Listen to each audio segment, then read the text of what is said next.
Today, I'm going to show you the real methods technicians use to diagnose a gas issue just by using their eyes and ears. Let's get started. The very first sign is a drop in performance. Here's what you do. Turn on your AC. If it's summer, set the cooling mode to 18 degrees Celsius. If it's winter, set the heating mode to 28. Now, wait about 10 minutes. Feel the air coming out. Is it barely cool? Or just lukewarm in heating mode, even though you can hear the outdoor unit running? This is a potential sign of a gas shortage. Technicians always check the performance first, long before they ever pull out their gauges. Here's a smart trick they use. Place your hand right in front of the indoor air outlet. Pay attention to the airflow. If the air is blowing out strong, but it just doesn't feel very cold or hot, that's a big clue.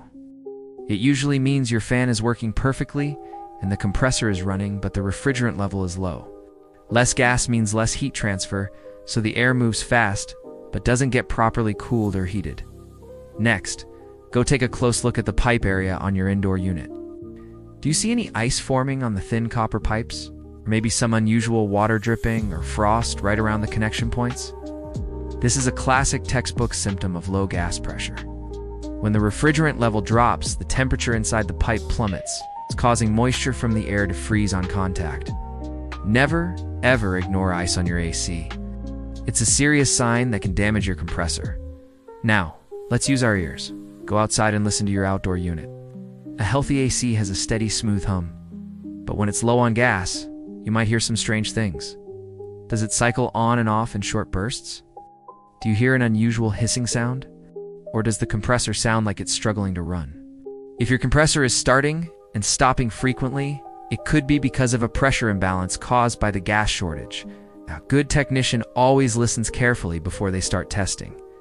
Here's another simple test for you.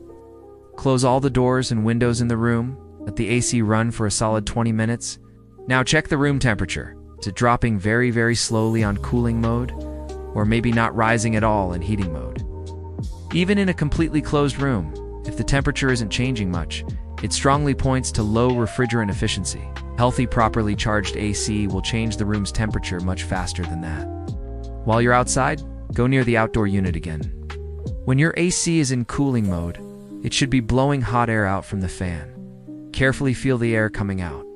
If it feels only slightly warm or worse, feels like it's at a normal air temperature, that's a problem. It means the heat exchange process is weak and the gas isn't circulating properly to carry heat away from your home. This is one of the easiest and most reliable indicators of a gas problem. But remember one very important thing. Weak cooling doesn't always mean it's a gas issue. Sometimes the real problem is much simpler, like a dirty indoor filter blocking the airflow, or a clogged outdoor coil. It could also be a faulty sensor or a bad capacitor.